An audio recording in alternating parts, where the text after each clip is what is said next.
Well, shalom everybody, welcome back. Thank you so much for joining me. We're going to continue looking at Rabbi Avigdor Miller's new translation commentary of Duties of the Mind, which is a series of commentaries that have been compiled by students taken from a series of lectures that were recorded on audio cassette during the 80s. And they've done such a masterful job in incorporating his teachings into this running commentary. And as I've shared before, this work itself is volume 1 of what I think is going to be a 10 part set, which will be available eventually. They're still compiling them as I speak. And it's based off Duties of the Heart, Kivot Halavavot, which was written by Rabbi Bakir ibn Pekuda in the 11th century. And this is the sort of pocket-sized 2-volume set that I always hold up.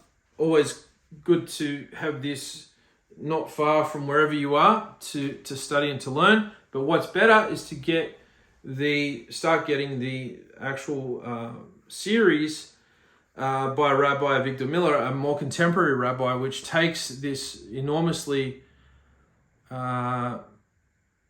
efficient and thought-provoking and illuminating work and takes it a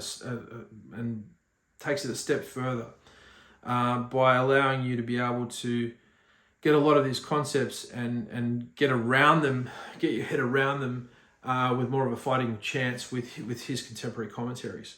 So we're up to page 72, part 8. I believe we're up to part 8.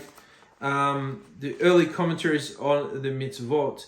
And so, as we've looked at before, the author's going through this whole he's having this discussion as to the legitimacy of such a work, producing a work that deals with serving Hashem with the mind.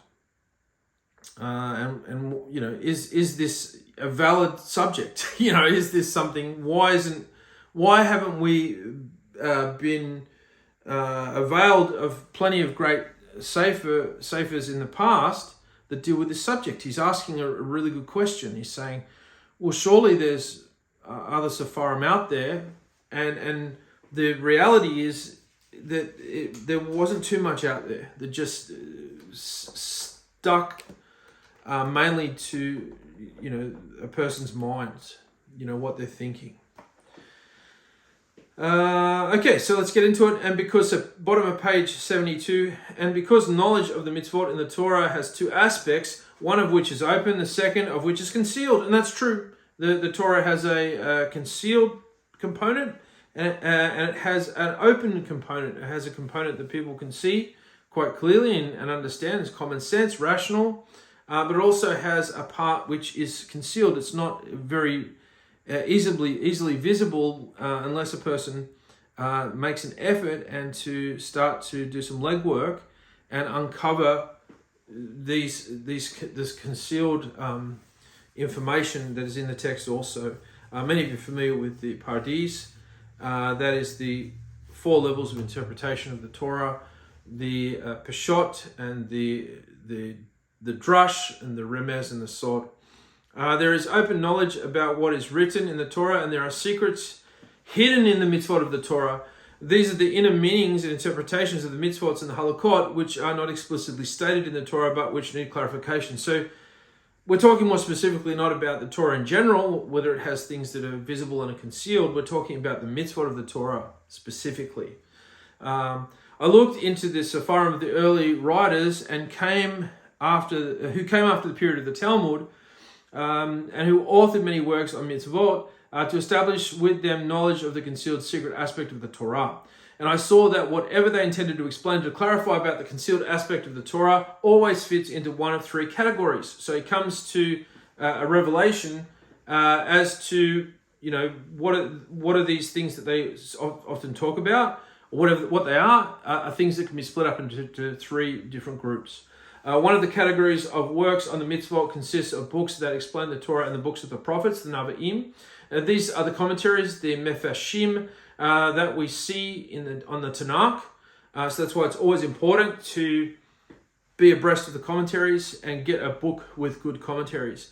Never just get the actual text itself, if any exist without commentaries, I'm sure they do, it's pointless, because the idea is you're robbing yourself of standing on the shoulders of giants that had already broken themselves almost in gleaning deeper insights into the text. Why buy a book that robs you of not having, the potential to glean from the greats? It's just insanity. It doesn't make any sense. So make sure you always get a sefer with good commentary. It's like what we're doing now. We're getting essentially a Kavod Halavavot with really good commentary. Yeah, you can read the Kavod Halavavot, because essentially the Kavod Halavavot looks at an array of other works to talk about the topic. So you're not being robbed there either, even reading it without the commentary. But by getting a copy which has a contemporary commentary, you're doing exactly what's being cited here. Those commentaries are designed in two ways. One kind of commentary is designed to explain the words and the subject matter, as Rabbeinu Sadia Gaon did in most of his Sefarim in the Torah. The other kind of commentary is designed to explain the grammar, the dikduk, and the various usages of the Hebrew language, Lashon Kodesh, to explain the side notes and to clarify word forms, like the Sefarim of Ibn Yanak, a great grammarian, and the Sefarim of the experts of the Masorah, and those who follow their methods. This includes the determination of the Kri and the Kisiv, the oral versus the written forms of words, and the distinction between Shavana and Shavanak, distinctions in pronunciation and the like. And just why the Torah does strange things. The Torah itself, when you read the written Torah, it does so many odd things so often. One being in this recent Torah portion of Pinhas, the previous Torah portion, the Torah portion of Balak, that speaks of Pinhas being, his ancestry is mentioned, and then in the beginning of this week's Parsha Pinhas, or the last Parsha I should say, it mentions his ancestry again. And you think, well, why does the Torah mention the ancestry twice? What's the point of doing that? And there is a reason why it does odd things like that. But it's not until you start to delve in the commentaries you start to get the answer to these strange things. And there's millions of other things that the text does, like enlarging letters in the original written Torah, or actually having an additional letter in a word that shouldn't be there, or repeating a letter twice. With the word Yetzah, Hashem formed Adam, formed man from the ground, and there is an extra yod. Why? And so this is why you need commentaries. You can't possibly get anywhere without good commentaries. Good Jewish commentaries. Don't go for the Christian commentaries. They'll only confuse you and they'll ruin you. You want good Jewish commentary. The more ancient the commentary, the better. It was weird because I was sharing with somebody the other day, and they, I said a concept that I actually came across in the Pirkei Avot, and I said about the whole concept of letting down your guard is a precursor to doing an Aveira, a sin, and a lot of us will let down our guard initially, and we actually haven't committed a sin yet, but in reality we actually have, because we've consciously removed Hashem from our minds, enabling us a playing field, an environment to potentially commit a sin, and ultimately in our subconscious mind, that's what we're doing. We're readying ourselves to commit a sin.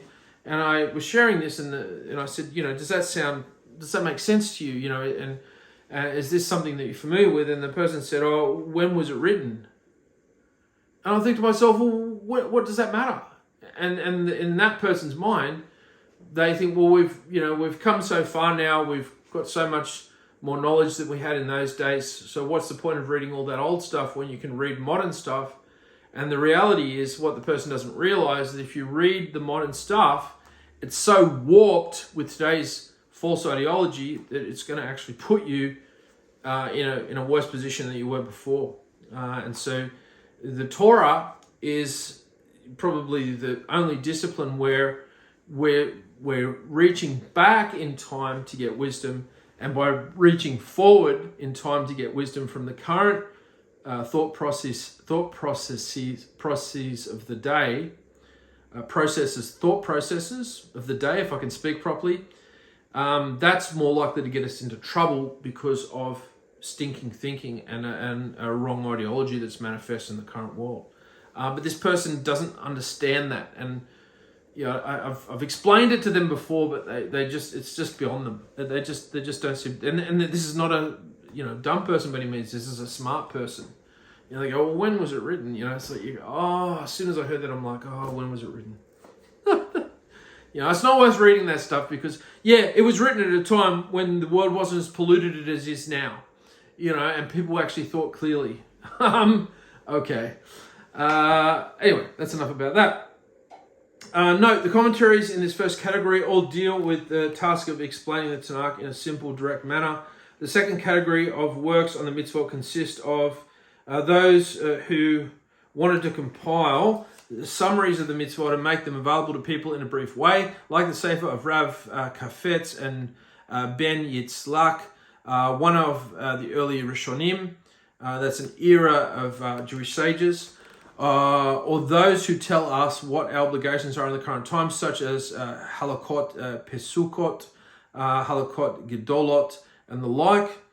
The first known halakhic work of the Gaonim is attributed to Yehuda Gaon or to his pupils, and so that is the halakot pesukot, and halakot gedolot is a halakhic work written by one of the latter Gaonim, commonly identified as the Bahag, the Bahag, which is Baal Halakot Gedolot. If that makes any sense to anyone. It's originally by this particular sage, Baal Halakot Gedolot. This category also includes miscellaneous collections like the Sepharim of some of the Gaonim, with responsive concerning mitzvot of the body and halakhic and the body and halakhic decisions. Note the commentaries in the second category deal with mitzvot in terms of halakhic rules to be followed in practice. Halakot li ma'aseh. The third category consists of those who wanted to harmonize the tenets of the Torah in our hearts through methods of logical argument and rebuttals to the heretics. Their intent was to convince the Jewish people of the truth of the Torah and to be able to refute the arguments of its enemies. Examples are the Sefer Imunat V'Hadiot and Sefer Sharshei Hadat and Sefer Hamakemetz. Note the commentaries on this third category deal with the mitzvot in terms of logical arguments against heretics. I searched through the works of these authors. I did not find among them any sefer that was specifically devoted to the knowledge of laws affecting a person's conscience. These are the halakot specifying what a person should think. Note the author is explaining why he feels justified in writing this very important sefer, the Kavod Halavavot. He argues that we need a sefer that deals with the laws of thoughts, but no one has written such a sefer as yet.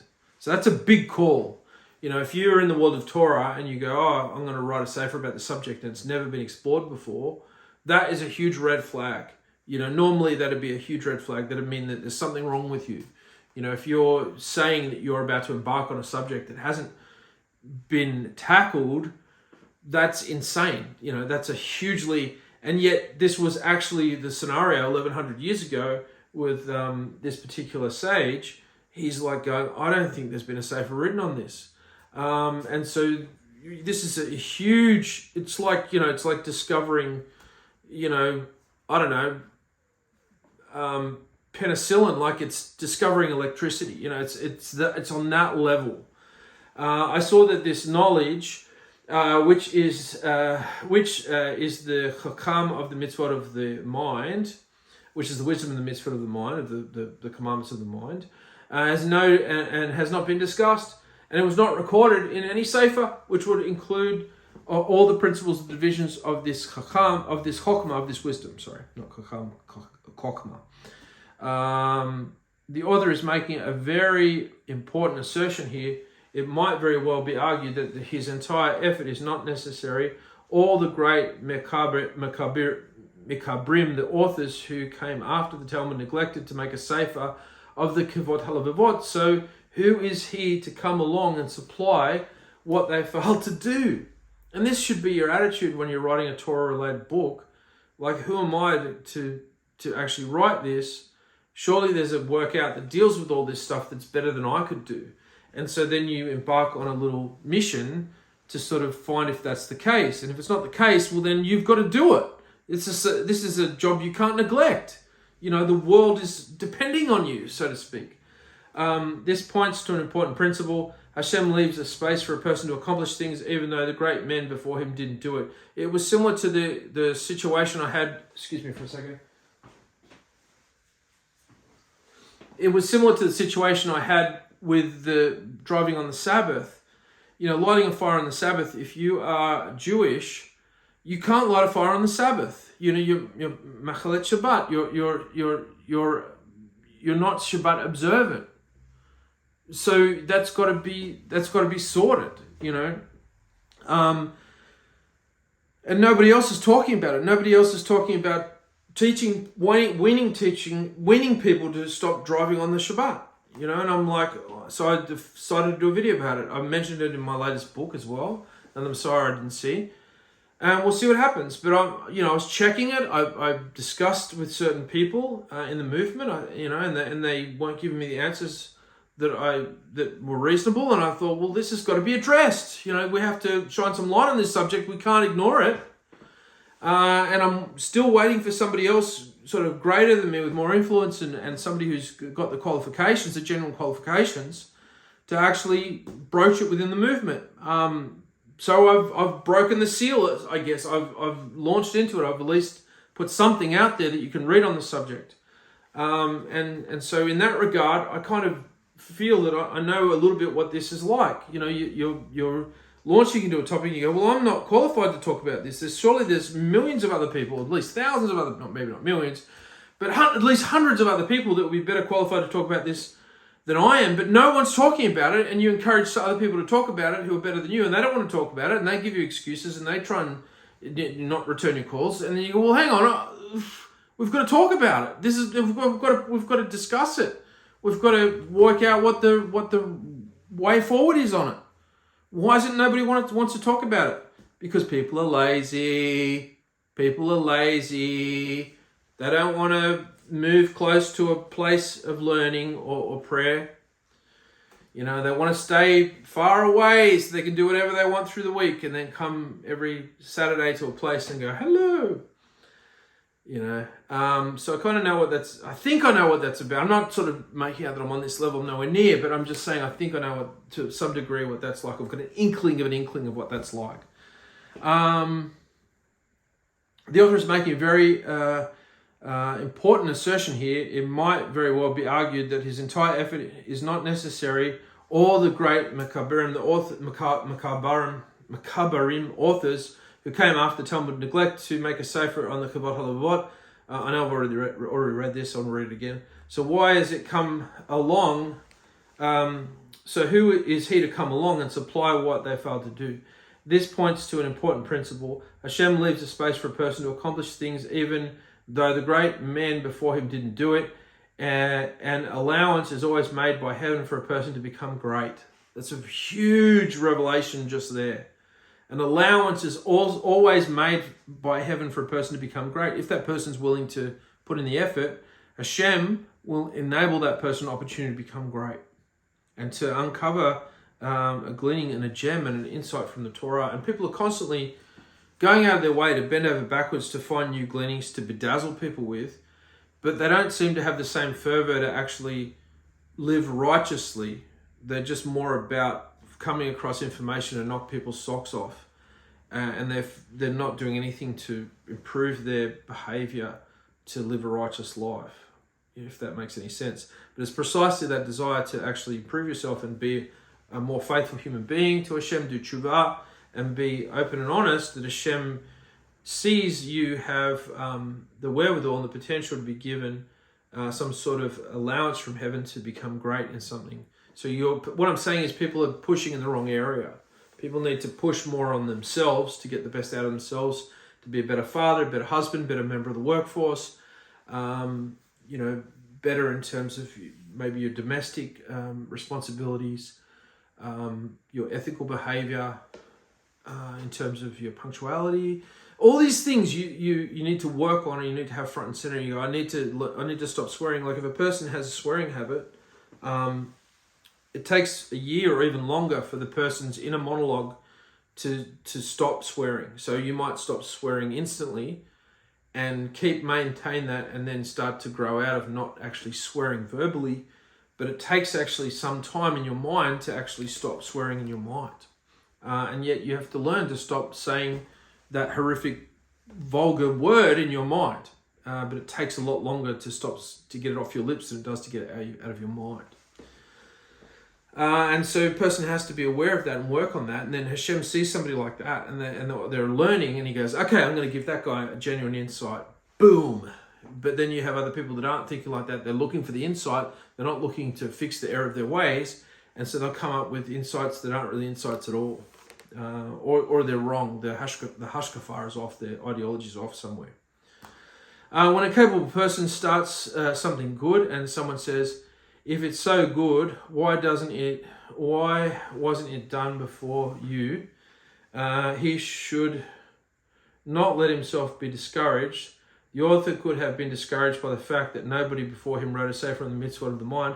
Did the world really need his contribution? It seems to have gotten along quite well without it.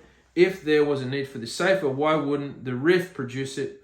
Why didn't Rabbeinu Sadia go and produce it? In fact, the author himself writes below that at first he was afraid to do it. He thought that perhaps he was being driven by the temptations of pride, the Yetzirah of Gaiva, and so he had to overcome his reluctance to force himself to do it. When he finally did it, he produced a work that continues to stand as a monument for all generations. So that's a testimony that, okay, no, it wasn't driven by ego. This was a genuine work, and you went about it in a genuine way to put it out there to help people. I was greatly surprised until I thought, perhaps this is a kind of mitzvah to which the Torah does not obligate us. Maybe we are not really expected to meet all the obligations that I mentioned above, all these mitzvot of the mind. Instead, perhaps the obligations are in the nature of moral guidance. Perhaps such mitzvot are just a good thing to do for a person who wants to go beyond the call of duty. Midas kisidus lifnim mishirat hadin. Perhaps the purpose would then be to show the proper and upright way for people to choose to go that way. Like the additions to the mitzvot that are optional. In other words, the author considered the possibility that these are merely kumrot, stringencies that people are not obligated to do. Rather, they fall under the heading of, may the person who acts strictly receive a blessing. The mitzvot of the mind would then be voluntary practices that are worth doing in case one is so inclined, but there is no obligation to fulfill them. Thus, the mitzvot for which we are not held accountable and are not punished if we ignore them. Perhaps that is why the earlier authors chose not to put them into a sefer, because they were not so urgent for us to know. A lesson in courage. The author was confronted by the above arguments so that he had a very good reason not to produce this sefer, but he persisted. And he demonstrated that these mitzvot are a real obligation. It's important for us to participate. It is important for us to appreciate his dilemma. How could a person have the daring to start something up till now that had never been done? Today we see this sefer and others like it, and so we naturally accept that it is the right thing to have been done. So, when you're looking in the Judaica store and you see a Chavot Halavavot, you don't go, oh, I don't know, that looks like a topic that's kind of a bit left field. No, you just go, oh, it's Chavot Halavavot. That's the best on this subject. And there's plenty of other subjects on duties of the mind. But that's still the one that stands out. And so people don't hesitate to buy it. But there was a point in history where this first came out and nobody had seen anything like it before. But in the author's time, it was considered unnecessary for most people, and they were surprised to see him decide to produce a sefer like this. I mean, back then, the generations were far more righteous than they are now. And they'd be more reserved to thinking and immoral thought. Whereas today, the minds of people, in an instant, their thoughts can be just absolutely immersed in debauchery. within seconds, and their mind is in a cesspool. But back then, the people didn't even know about the things to think about. They weren't exposed to all these things to potentially have their minds be led off into filth. They didn't know. So that's one reason, straight off the bat. They just, they just didn't, they weren't exposed to all this terrible things that a person, that can steal a person from the world of, of the land of the living. He himself had doubts about what he was doing and suspected that he was making a big mistake. He debated within himself at length, wondering if his Yetzer Hara's inclination was tempting him to back down and not to write the Sefer. In the end, he decided to write the Sefer. He decided that writing the Sefer was the right thing to do, and he successfully did it. I would like to cite another example. It is difficult to realize it today, but when the Rambam wrote the Sefer Yad Hakizeka, Hakizaka, Yad Hazekaka, I hope I pronounced that right, Yad HaKezeka. It was something entirely new. This is by the Rambam Maimonides. I think that's Maimonides. It was something entirely new and upsetting. It seemed as though he was imitating the Umat HaOlam, the secular culture. Umat HaOlam, the secular world. To begin with, he introduced punctuation. Nobody had punctuated any sefer before. See the Rif as a typical example. There is no commas, periods, or paragraphs, only parakim, chapters. The Rambam arranged his new work with chapters and with seifim, with paragraphs, which the Kitzur Shulchan Aruch has seifim. The apparent emulation of non-Jewish books, La Havdil, surely must have aroused serious concerns in the Jewish world. So here's a work by Maimonides who's coming out following more along the actual cultural norm of the secular world in terms of the way the book is laid out. And so the beauty of that work is that people who have gone off the derrick, way off the path, have a book where they is speaking more of their language that they've learned as they've gone off into falsehood. And so it has a higher chance of them being able to understand it and snapping them out of their falsehood and waking them up and coming to their senses and coming back to Judaism and to Torah. But at the time they're like, hang on, you're dumbing down the Torah, you're making it look more secular.